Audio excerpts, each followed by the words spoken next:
Well, hey, thank you for joining the Bible Companion podcast. My name is Daniel Newberry. I have been a pastor for a number of years now, and I'm someone who is just very passionate about making theology accessible to every person every day.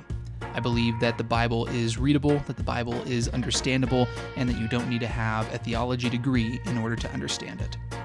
The purpose of this podcast is to make theology accessible and to bring theology into your everyday life in a way that is simple and applicable. So with that said, let's jump on into today's episode.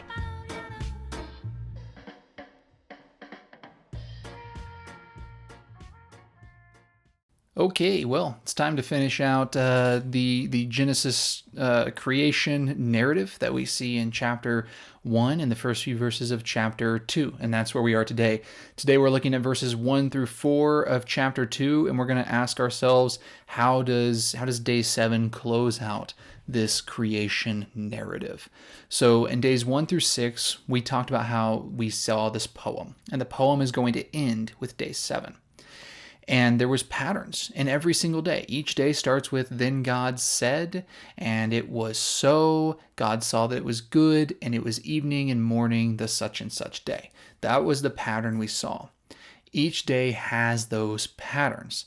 However, when we get to day 7, we're going to see those patterns break. We're going to see that day 7 is entirely different than any other day in creation. And we're going to ask the question, why and how does it contribute to the overall poem? How does it contribute to the overall story of Genesis 1 through 3? So I'm hoping that today is going to be a shorter episode. In fact, I think it is. I think it's going to be a shorter episode because I don't have a whole lot to say. We have less material to go on here, and I'm just kind of excited to finish out this chapter 1, chapter or early 2 story narrative, this creation narrative. So, you know what? With that said, let's just jump right in and get this day 7 knocked out of the park. So day 7 stands entirely separate from days 1 through 6. Like I said, all the patterns are missing. We don't have then God said. We don't have it was so. We don't have God saw that it was good. We don't have evening and morning. All those patterns are completely gone from day 7. However, there is one pattern that does continue in this story that we saw in the last 2 days, and that was the day of that was the idea of blessing. So in the latter 3 days of creation, 5, 6, and 7, we have this idea of blessing going on. In day 5, God blesses the birds of the sky and the fish of the sea. In day 6, God blesses humanity, and now in day 7, we're going to see another blessing. But you know what? Before we get to that, there's one other thing I want to point out, and that is the descriptives, the descriptive words that are used about creation up till now. So prior to this, God, again, one of the patterns was God saw that everything was good. Good is the word that's used to describe all of God's creation. Notice that it never says perfect. There is nowhere in days 1 through 6 that gives us the idea that God's creation was perfect. And we could do a deep dive on what the difference is between perfect and good. In fact, honestly, I would say the only thing perfect is God. Perfect can never be corrupted. But good can be corrupted. Good is not perfect. Good is the nature of something that's been created, whereas perfect has to be the thing that creates. So God is perfect. All of creation at best can be good, is very good indeed. However, in day 7, the word good does not appear to describe creation. Instead, it's a different word. We see the word complete. So I'll tell you what, let me read these first 3 verses of Genesis chapter 2 that tell us about day 7, and we're going to look at that. So let's look at verse 1.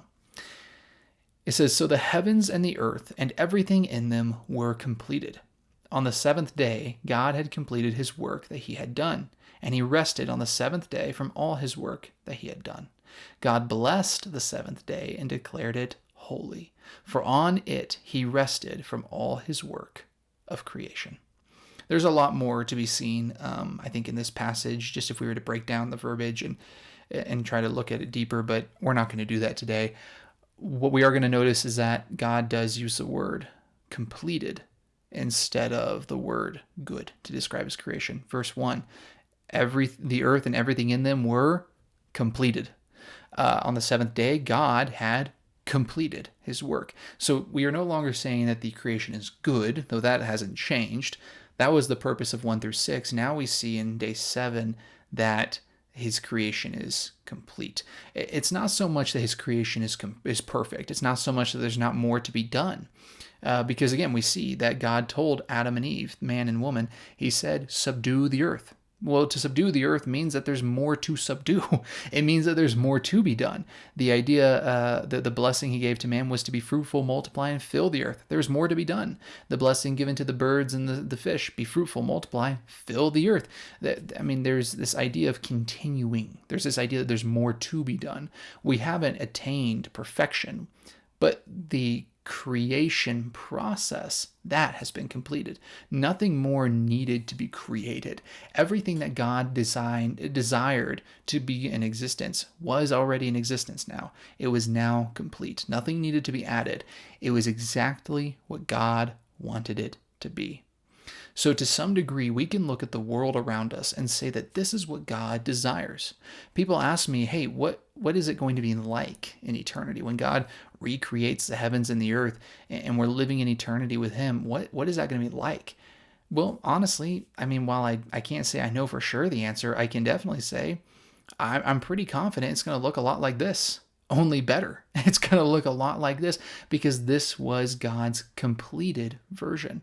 Now, you and I are living in a broken version of God's creation. When God said it was completed, what he was talking about was an unbroken version. It was completed. That's what God desires, the creation of everything, the earth, its physical nature, the animals, their physical nature, humanity, its physical nature. This is complete. This is what God desires. This is what he designed. This is what he desires. So there's this idea of completion in describing God's creation now. So the creation process has been completed. Not to say that the earth is perfect or creation is perfect. We have not attained that, but rather that it is completed at the end of day 7. So the only element, as I said earlier, the only element that we see in day 7 that we previously saw in the previous creation days is this idea of blessing. So like I said, day 5, God blesses the fish, he blesses the birds, be fruitful, multiply, fill the earth. He blesses humanity, be fruitful, multiply, fill the earth, and subdue it, and rule over everything. So there's this blessing going on, and then in day 7, we see more blessing. Look at verse 3. It says, God blessed the 7th day and declared it holy, for on it he rested from all his work of creation. This blessing, unlike the prior 2 blessings, is not verbal. This isn't God speaking something. He's not talking to the day.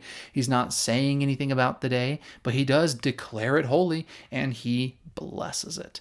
There is something very special about this day that God wants. Now remember, in the past 2 blessings, there was an idea of continuing something. So in day 5, when he blesses the fish and the birds, they were to continue procreating. The creation was supposed to keep creating.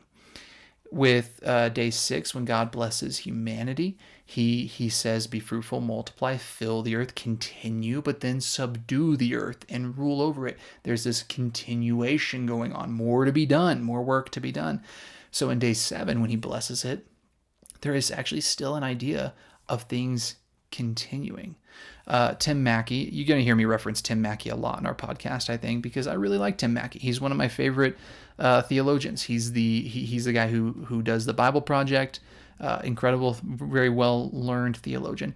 Tim Mackey explains it this way. He points out that of all the patterns that are missing in day 7 that we found in days 1 through 6, the most astounding is that there is no evening and morning. You see, Tim Mackey really focuses on the fact that there is no end to day 7.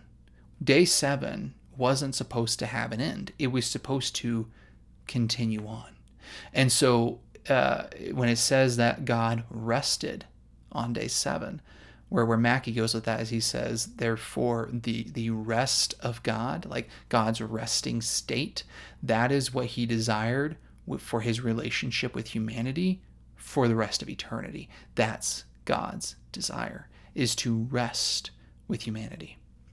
So if that's the case, which I think that holds a lot of water in this passage, if that's the case, then in that case we have to ask the question: what does rest mean? What is quote unquote rest?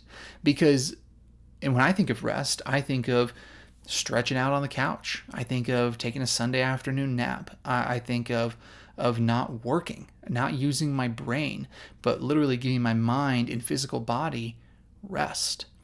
And while that certainly is rest for sure, clearly there has to be more to rest here, because if God's desire is that rest would continue on, that he would rest with humanity, well, then why did he tell humanity to subdue the earth? Why did he tell humanity to rule over the earth? That doesn't sound restful to me. To rule over something, to be constantly caring for the rest of creation, to be subduing the earth, pushing God's good creation outward. How do we rest? How are we supposed to be in an eternal state of rest, but also doing those things? That doesn't make any sense. So there has to be something more to rest than we understand in our Western culture. Again, our Western culture is very scientific. We have pushed God out of the way we understand everything. And so we pursue an understanding of the world around us completely through scientific means, which means that when we think of rest, we think of scientific rest. Rest of the body, rest of the heart, rest of the mind, right? Stretch out, take a nap, zone out, watch TV, chill, read a book, let yourself just decompress. That's all rest. That's physical rest. That's mental rest. But that's lacking what true rest is. Rest is incomplete if we are not including spiritual rest. And I think that's what we see in Genesis chapter 2 and in day 7. We see spiritual rest. God rests with his creation. Another problem with seeing this as a traditional idea of rest is that God can't possibly need rest. He's God. He's perfect. He's the one who creates everything. He has always been. He always will be. Rest is needed for things that one day won't be, because our bodies are dying. We are dying. We need rest to re-energize ourselves. Otherwise, we will come to a quicker final rest. God, on the other hand, doesn't have an end. He doesn't need rest. So if rest is only about the physical scientific understanding of rest, then this doesn't make any sense. But if rest is about something more spiritual, then all of a sudden this makes a lot more sense. I think that rest in this passage does not necessarily only mean physical scientific rest, but I think primarily it means community with God. When God rested, he rested in community with his with his creation, having relationship with his creation. God's desire is that we would rest with him, have community with him. There is no ending to the rest that he provides. St. Augustine once said, this is a very famous quote from St. Augustine, he once said, "Our hearts are restless until they find rest in you," speaking to God. Our hearts are restless until they find rest in you.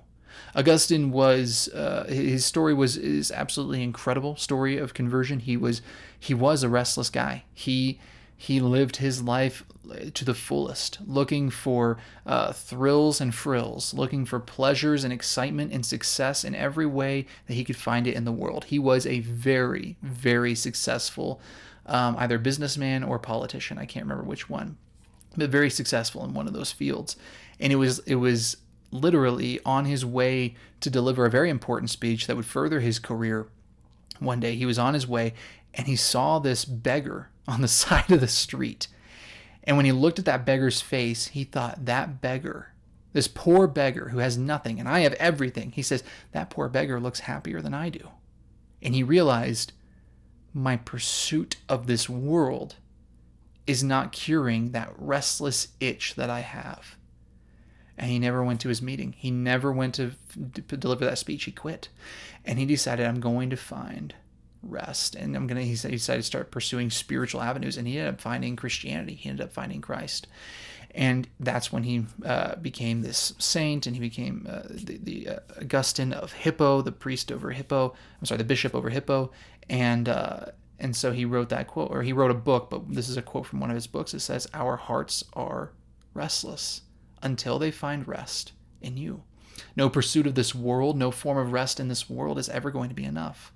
How much time do we spend trying to find contentment in this world through satisfaction in our jobs or through satisfaction in our relationships, satisfaction in entertainment? We live in an entertainment-centric culture where we have devices that are loaded with apps that are made to entertain you constantly, whether it's scrolling through TikTok or playing Candy Crush Saga or whatever it is. We have entertainment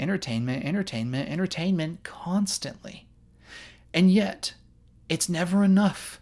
We always want more. We're always looking for more. We live in our Western society, we live in a culture where there's never enough money. You always need more money. There's the latest smartphone isn't enough. You always want the next one. The latest clothing, pair of jeans, pair of shoes, whatever. It's never enough. We always need newer stuff. The latest music, we have to hear their latest album. It's never enough. We're looking for more, and yet our hearts are restless.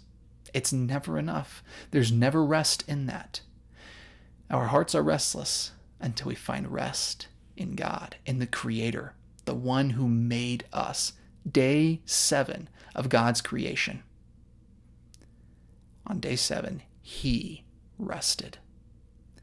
True rest is found in community with God. Pastor Billy Spalding, he's the pastor at our church here right now.